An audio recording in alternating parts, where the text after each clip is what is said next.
Good evening, Tallahassee, and welcome to tonight's edition of FSU Weather. We've got a nice evening at Doak Campbell Stadium tonight. There's a pretty nice sunset. We got no clouds in the sky tonight, so if you're out and about around Tallahassee, it does say partly cloudy, but I just walked here and there's not a cloud in the sky right now under calm winds. It's going to be a nice evening, but we are in the upper 70s area-wide, except for a couple of low 80s closer to the coast. We haven't had as much of a sea breeze today as we've been having. As you look at your current local radar, it's clear. Our radar is not down like it was yesterday. We just have nothing. We have no ground clutter, no fires, no anything today. And it's going to stay that way this evening. As we look at the headlines, we have a beautiful day today and tomorrow, but we will have a marginal risk of severe weather on Saturday. If you know people in the upper Midwest or parts of the Mississippi River Valley, there is expected to be a severe weather outbreak tomorrow, so you might want to call them. And this weekend is MLB opening weekend, so we'll look at where we can see some postponements. All this and more tonight on FSU Weather.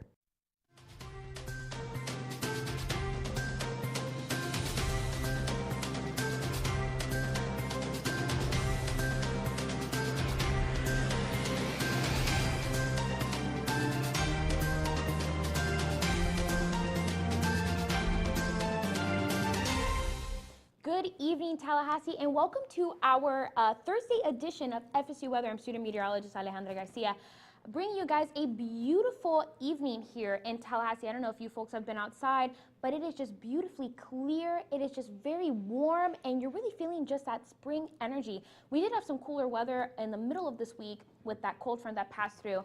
But we are actually expecting more severe weather, not for us here in particular, but for folks in the Mississippi River Valley and for the Midwest. We are expecting extremely severe weather for you folks, so make sure you are staying weather aware. We're expecting tornadoes, large hail, strong and damaging winds. So you folks really have to be aware of what is happening. Make sure you sleep with that weather radio on. Make sure you're keeping in touch with your National Weather Service because they're going to be bringing you guys, frankly, life-saving information. So for you folks, make sure you are enjoying this beautiful day that you're going to be having ahead of that severe weather, and you're hunkering down when that storm comes through. But folks, we have a beautiful show for you guys. We're going to be talking about MLB. They're opening, I believe, today. So if any of you guys are baseball fans, make sure you're tuning in because I know there's going to be a lot of really lovely games happening and you're rooting for your team. You're so excited. You've been waiting all year for this. So folks, we have a beautiful show for you guys tonight. And why don't we pass things off to Jason, who's going to tell us more about how it's looking here locally in Tallahassee. Jason? Thanks, Allie. Yeah, so live look at Doak Campbell Stadium right now. It's a beautiful day outside. It's going to be, it's 78. It didn't even reach 80. And this week was a perfect week. I know that it was extremely nice, partly cloudy, but as Nico was saying, there's not even a cloud in the sky. So I don't even know why it's just lying to you right now.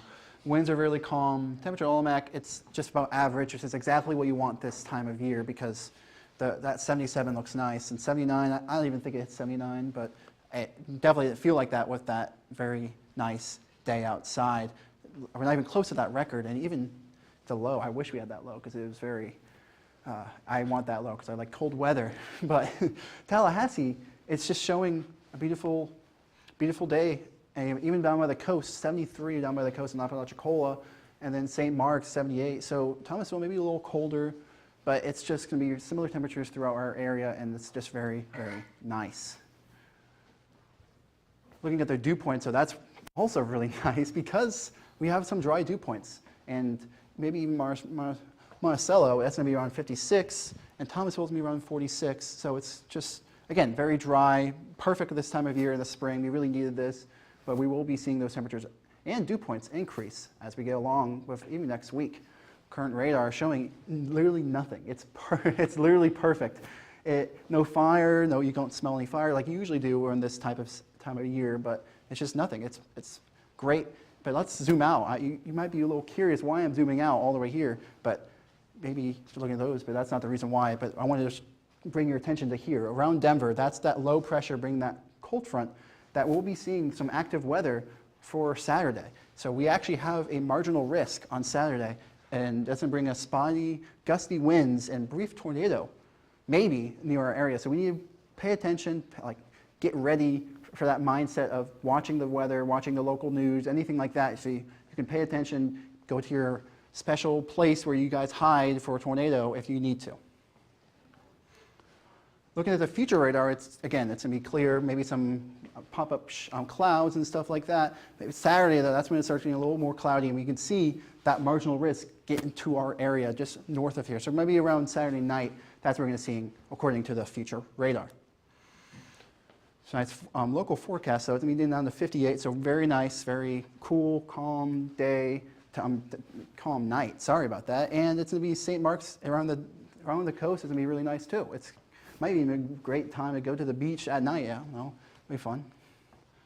Dog walk forecast. Maybe you want to bring your dog to the beach, but tomorrow morning you can see it's going to be a very nice day to walk your dog. Your dog will really appreciate 59 at 7 a.m., even 63. And tomorrow's local forecast is going to be around 82. So it's going to be warming up just a little bit, and that warming trend will be continuing as we get along with our week. You can see 88 Wednesday and Thursday. That's going to be really hot. I want you to, how would you feel about these warm temperatures, Genevieve? Jason, I know you're from Tampa. I'm warm. We're kind of southern, central Florida kind of people. We like that warmer weather.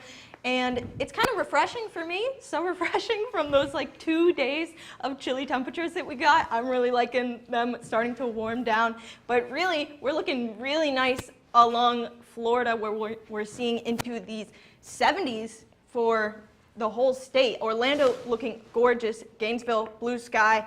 You know, I always wish for Gainesville to have a gray sky, but I'm just kidding. We love UF. And the reason we had that blue sky and that we had those great conditions throughout majority of the state is because we have that high pressure system sitting over top of us. But that story will change as we go further down south into southern Florida, South Florida, where we have rain coming up to southwest Florida, just south of Fort Myers, and down into my home city of Miami, where, you know, I called my mom earlier today, as I always do, and she was saying it looked like it was snowing. It was raining so much. She even sent me a video. I kind of thought it looked like it was snowing too. I don't know. That's just my mother, but really nice conditions going for Central Florida. I would say go to Disney if you can. If you're getting in maybe a later night Disney Springs action, possible. I know the tickets for Disney and Universal tend to get a little more expensive. As Jason was mentioning, here in the Big Bend region, we're getting really nice conditions, no fire weather warnings, really no precipitation either, so ideal conditions. And those conditions will persist throughout the state, with the exception 81, you're shining really, really warm in Key West, down south. But here, up in the Big Bend, 73 in Pensacola, really, really nice conditions. And with those warm temperatures, we're also seeing a lack of rain down into southwest Florida. So I'm really hoping this drought gets relieved with that rain that is coming. But it is quite a severe drought down there, so it will take a lot of rain to relieve that and get that finally out of the way. Future radar, we're seeing pretty much clouds going by. Saturday, we will see those storms persist. We'll see those clouds, and rolling into Sunday will be nice and clear. Miami, watch out, carry an umbrella if you can. For Miami, you're looking pretty much the same into the 80s, and over to Jason's home, Tampa, we're seeing upper 80s as well. Orlando, that Disney weather, 91 degrees on Saturday, really, really warm. Maybe carry a fan in that case. Jacksonville, 88 on Saturday, really warm conditions. And Pensacola, where we're seeing the more cooler conditions of around the state, but watch out, carry that umbrella on Saturday. But the southeast, do we have anything specific coming up, Nico? Yes, thank you, Genevieve. We do have some interesting weather in the southeast with the system coming in tomorrow, but as we look at tonight, Tampa, it's nice out there. There was a baseball game that just finished there. In Clemson, South Carolina, it's sunny as well. Atlanta is also sunny, and as you look at Charlotte, North Carolina, it's also a beautiful blue sky area-wide. That might change as we head toward the weekend, but we do have a nice night tonight. As you look at your current conditions area-wide, we're in the 70s in pretty much all the southeast, but you do have a warm spot down in Tampa. You also have warmer temperatures in parts of Louisiana ahead of the next storm system that we will be talking about. But as we look at our current dew points along the southeast, very low dew points. We've got a pocket of dry air, 32-degree dew point in Atlanta, a 46-degree dew point here in Tallahassee, which is why it feels so nice outside, because we do not have much humidity at all. But as you can see, you've got the dew points rising in parts of the plains and into parts of Louisiana ahead of the next system. That's an indicator of what's to come as we head into this weekend.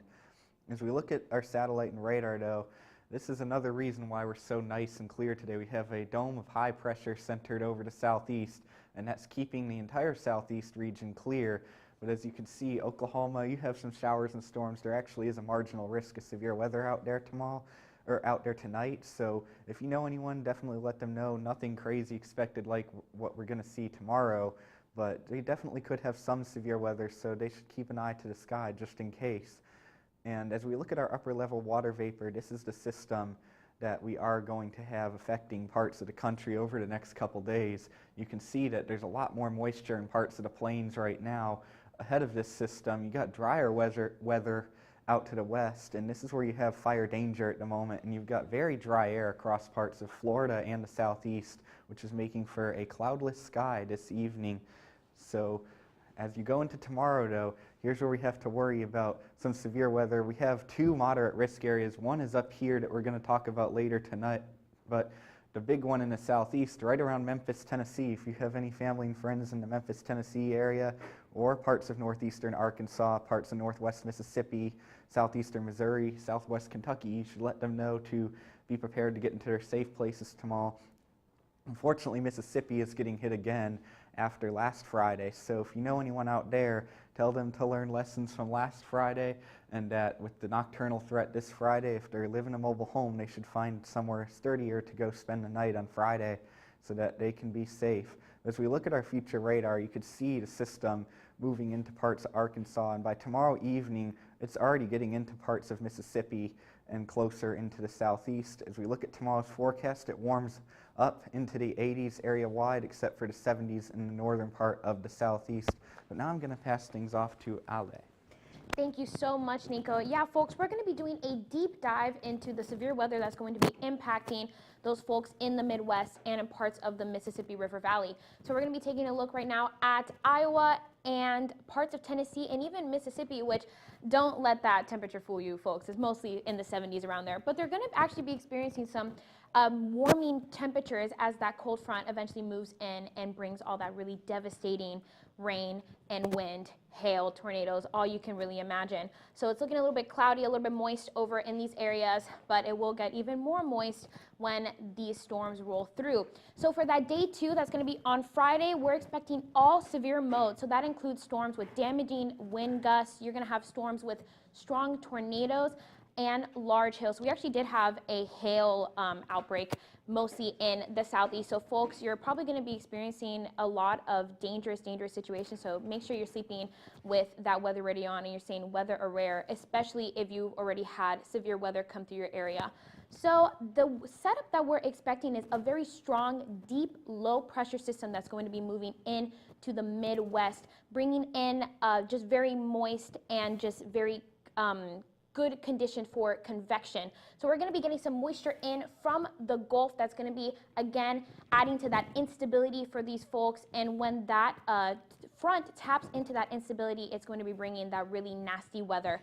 So we're also seeing very strong winds from the upper level. So that's going to be a jet that's going to be bringing these very strong winds into the area. Again, those damaging winds that they're going to be expecting with this storm. So you're going to be getting things such as supercells, even some areas where you're going to be getting some derecho-like activity. So you're going to be getting those strong straight line winds. And you're also going to be getting a lot of shear. So that shear is going to be very favorable for convection, for rotation. So that is where that danger for tornado comes, folks. Make sure you're staying aware, because I know a lot of these tornadoes have been hitting at night, and that is the most dangerous time for a tornado or any severe weather to hit, because you just can't see it. You can't be as aware of that storm as you could be in the daytime. So it's just really going to be a nasty situation for folks in both of these areas. So even if you're outside of that moderate region, do not be fooled, because it is just going to be getting progressively worse for all you folks. Make sure you're staying aware. You also have that damaging wind probability, 45% in Cedar Rapids and 30% for most of the Midwest and Mississippi Valley. So you folks really have to be staying aware of that wind. Also a hail probability for Cedar Rapids. So these folks in Cedar Rapids, they're just not getting any sort of break. That tornado parameter, so this is going to be the chance of that tornado occurring. So it's really widespread across the Mississippi River Valley. So even if you're in the northern parts near the Great Lakes or down in Mississippi where they've already had stuff hit, you are not out of the woods, folks. Make sure you are staying safe and weather aware. So that future radar and CAPE is that chance for instability, that convective available potential energy. When that storm taps into that, that is when stuff is going to happen. Maybe you won't be expecting so much rain, but you will be expecting just severe weather. So you will be getting some flooding, and that will be continuing throughout the northeast and into parts of the southeast, also bringing some dangerous but not so severe situations. So Jason, I'm wondering, actually, why don't we pass things off to the desk who's going to talk to us more about how to stay safe during severe weather? Yeah, Ale, so something that you mentioned, a key phrase is staying weather aware, and I really want to stress that. And me and Nico will give you some tips to stay weather aware as best as possible. So here they are. Our best recommendation to you is to keep a helmet nearby. Now, I even asked our producer, Evan, before the show, a helmet, that's pretty interesting. But no, you want a helmet to protect your head from flying debris. You also want sturdy shoes to help your feet in the case that you step into some debris that punctures it. Always keep that first aid kit on hand, along with water and perishable foods. What else, Nico? Yeah, that's definitely true, because if you get hit in the head, you don't want to, head injuries are bad, so the helmet thing is a good point. But you also want to keep a battery-powered radio. This is especially important in the areas that will get affected by the system at night, because you want something to wake you up if you get put under a tornado warning at night. Like last Friday in Mississippi, a lot of those people slept through the storms as they hit. You also need to have flashlights, because if you lose power or if you get hit by a storm at night, you want to be able to see where you're stepping in the middle of the night, and that's also important. Nocturnal threat is a phrase that Nico mentioned earlier that I thought was the best way to describe it, but also make sure that you're keeping a copy of your evacuation plan and discussing it with your family. Other things, the safest place to be, we're telling you, go to your basement if you have one. Now, Tallahassee doesn't always have so many basements, but for those in the severe weather area, I'm sure that there are some basements, or go to a storm shelter. What else, Nico? You can always want to stay away from windows, doors, or any exterior walls, because when the tornado hits, the first walls that are going to get destroyed are going to be the exterior walls. Those are your weaker walls. So if you can be in a bathroom, especially if you can be in a bathtub, that's the best place in the house that you can be, since it's anchored to the home. Absolutely. When the storm is really when it's really coming in, the best advice is to sit in your bathroom, in the bathtub with the mattress over your head, and if you can, be in the basement. If you have one, that is the best. But in the hall, if you do not have a basement, really want to get away from the outside windows. But we are going to head right on over to the wall with Jason, talk about some fire weather, and also what about the lack of fire weather that we've been having in Tallahassee, Jason? Yeah, I mean, we've luckily been not having any controlled burns in Tallahassee, which is really nice for my nose, because I have a really sensitive nose, and that is not very fun when that happens. But this is what you really need to be paying attention to, especially if you're in northern Texas, Oklahoma, around this area. You're seeing lots of high amount of winds. You can see those high wind warnings around here, and then even some extreme fire weather warnings all around Texas, because it's a very big drought, and also you're seeing those little dew points and those high winds, creating like a perfect recipe for the fire weather. That's why SBC has a critical fire weather right around here. It's going to be outlook. It's going to for today and then tomorrow. That's where we're seeing those critical advance, maybe even more in Texas, because we're seeing those winds shift and also those dew points shift. You can see 3 in Santa Fe right now. El Paso, 6 degree dew point. That's crazy. That's really low. You can see those huge contrast differences in Garden City right now, 47. That's right after the cold front. You can see those stark differences in those dew points. And because of those dew points, we can see those wind direction. You can 35 in Santa Fe. That's why they're having those extreme wind warnings, because of that. And that can cause some really, really damaging fires to move extremely fast, especially when we're looking throughout the week. You can see it's shifting, and Texas, so 31 in Amarillo. That's very high, and that's going to be, if any fire sparks, that's going to be really dangerous for those types of areas. But I'm actually going to talk about some fire weather safety tips. Just use your head. Don't do anything stupid with cigarettes or anything like that. Keep your vehicles off the dry grass, especially during this time of year. But I'm actually going to send it on to Nico. How is your Detroit, how is your Detroit Tigers doing today? Well, unfortunately, they lost to your Tampa Bay Rays, so we aren't very good this year again. But as we look around at some other games this weekend, we do have to worry at Wrigley Field about some rain on Saturday morning. I do think it will be out by the time your game happens at 2:20 in the afternoon, but this is cold weather. This is not baseball weather. This is more like football weather than baseball weather. As you can see, here you got your low pressure system heading around the area in the morning, but as you get into the evening, Chicago does clear out. You may have some lingering clouds around, but it's going to be breezy, so it's not going to feel nice in the stands. But if you're going to watch the Yankees versus the Giants on Saturday, I think y'all might be playing a doubleheader on Sunday. It does not look like it's going to be nice, and these storms look like they're going to come through right around the time of the game. The game starts at 4, and you have potentially strong storms developing right over New York. So that's definitely not the ideal conditions you want to see for a baseball game. You can't play baseball in the heavy rain. You certainly can't play baseball if you have thunder and lightning. As we look at the Nationals and the Braves, same story as Chicago, except a much nicer temperature, but you're going to have breezy conditions. This may affect the trajectory of the baseballs. It's going to be in the mid-70s on Saturday with rain in the morning. It should clear out by the time of the game, though, on Saturday. So you can see you may have a few showers, but other than that, it should be that game should go as planned. The Red Sox versus the Orioles, maybe another one to be watching the weather for. I did see the future radar earlier, and it looked like it might be hold off till just after the game. But if it doesn't hold off till just after the game, this may be another potential doubleheader on Sunday. As you look at your future radar here, though, it does look like it does hold off. But after the game, you've got a solid line of thunderstorms to the west of you. So if you're going to be leaving this game, you may want to be watching out for that as you travel, especially if you're traveling to the west. And let's hope that that game doesn't go into extra innings, because if it does, you're probably going to get delayed, as you do have a line of showers and storms, potentially with some damaging winds possible in that Boston area and to the west. But now I'm going to pass things off to Genevieve. Yeah, thanks, Nico. All this talk about the Yankees, I think our wonderful producer, Evan, was getting a little too happy because they won when he was making our graphics for the beautiful show. But let's bring it back on over to Tallahassee. We got to support our Knowles, the Yankees. I mean, who's from New York that goes to FSU?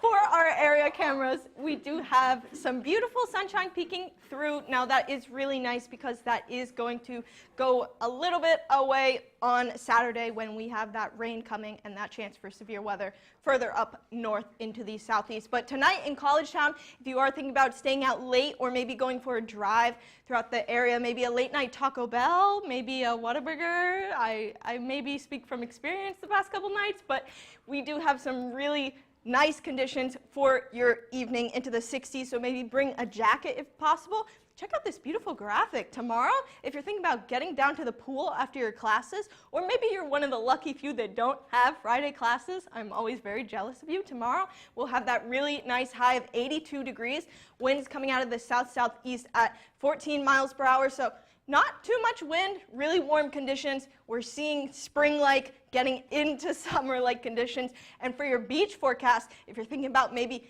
going down to the coast, for tomorrow, not for Saturday, don't get confused. Tomorrow, it'll be partly sunny into the mid-70s with a high rip current risk. So if you are swimming, I would advise maybe not. If you are surfing, maybe not. We do have that rip current risk in effect until tomorrow at 1 a.m. Eastern Daylight Time. So if you are along the coast, please be careful.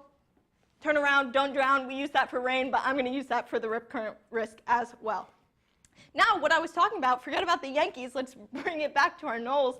Here for tomorrow, we have beautiful softball for our ranked number 7 FSU team versus Georgia Tech tomorrow at 6 here at home, where we will be having some pretty nice conditions around game time, 79 at game start at 6 p.m. And baseball happening in Coral Gables, really close to where I'm from, actually. In Miami, we'll be seeing some really nice conditions for the whole weekend. I really wish our Knowles the best of luck. Playing day after day can be tiring, I'm sure, especially in this heat, so stay hydrated if you can. For Sunday, it'll be a similar story into the low 80s, and wow, what a beautiful couple days ahead, except for Saturday, where we will see that 40% chance of rain. Now, for the local, Ale, really close to home, Doak Campbell Stadium, maybe. What's it looking like? It's looking beautiful, Genevieve. Look at that big ball of butter in the sky, folks. It is shining beautifully, just like us here at FSU Weather. It's actually quite toasty here in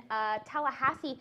78, we're really feeling that springtime temperature, partly cloudy and a very nice calm breeze. So if you folks are going outside, your books and such won't blow away.